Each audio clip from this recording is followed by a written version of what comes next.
घटना दिल्ली की है, जहां पुलिस ने 30 साल के एक कैब ड्राइवर को 6 साल की एक बच्ची का यौन शोषण करने के आरोप में गिरफ्तार किया है। और इस आरोपी ड्राइवर का नाम है मोहम्मद अजहर। पुलिस का कहना है कि यह व्यक्ति पिछले काफी समय से एक प्राइवेट स्कूल वैन चला रहा था और जिस बच्ची का इसने यौन शोषण किया वो उसी की स्कूल वैन में हर दिन स्कूल जाती थी। और हैरानी की बात यह है कि यह ड्राइवर पिछले 1 साल से इस बच्ची का यौन शोषण कर रहा था, 1 साल से। लेकिन इस दौरान बच्ची के माता पिता को इसके बारे में कभी कुछ पता ही नहीं चला और इस बच्ची के साथ स्कूल वैन में हर दिन ये वारदात होती रही। उस बच्ची पर क्या बीतती होगी आज आप सोचिए।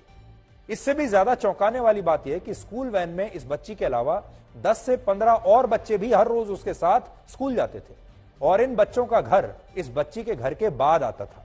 लेकिन इसके बावजूद ये ड्राइवर पूरे 1 साल तक इस पीड़ित बच्ची को सबसे आखिर में घर पर ड्रॉप करता था। आखिर में जब ये बच्ची अकेली रह जाती थी तो आखिर में इस बच्ची को ड्रॉप करता था और इसके माता पिता ने कभी इसका संज्ञान नहीं लिया या इस पर गंभीरता से सोचा ही नहीं। और इस दौरान ये बच्ची भी इतनी छोटी थी कि उसके लिए ये बात समझ पाना बहुत मुश्किल था कि उसकी स्कूल वैन में उसके साथ कितना घिनौना अपराध हो रहा है।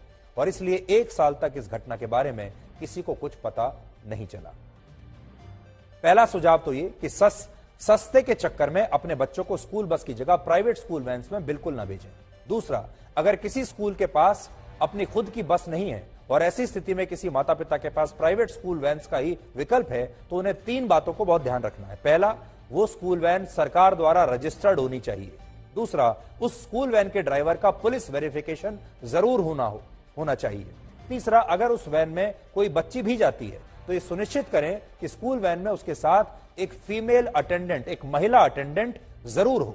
इसके अलावा आप स्कूल वैन के ड्राइवर को गाड़ी के अंदर डैश कैम, जीपीएस और स्पीड गवर्नर जैसी चीजें लगाने के लिए कह सकते हैं जिनसे बच्चों की निगरानी करना आसान हो।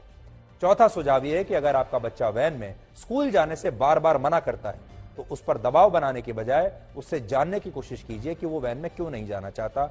और जिस बच्चे को स्कूल वैन में सबसे बाद में ड्रॉप किया जाता है और सबसे पहले पिकअप किया जाता है, उन बच्चों के माता पिता को ज्यादा सावधान होना चाहिए, क्योंकि अगर वो आपके बच्चों को पहले पिक कर लेते हैं तो आपका बच्चा काफी देर तक अकेला रहता है ड्राइवर के साथ। और अगर आखिर में ड्रॉप करते हैं तो भी आपका बच्चा ड्राइवर के साथ काफी समय अकेला बिताता है। तो आपको ज्यादा सावधान रहने की आवश्यकता है।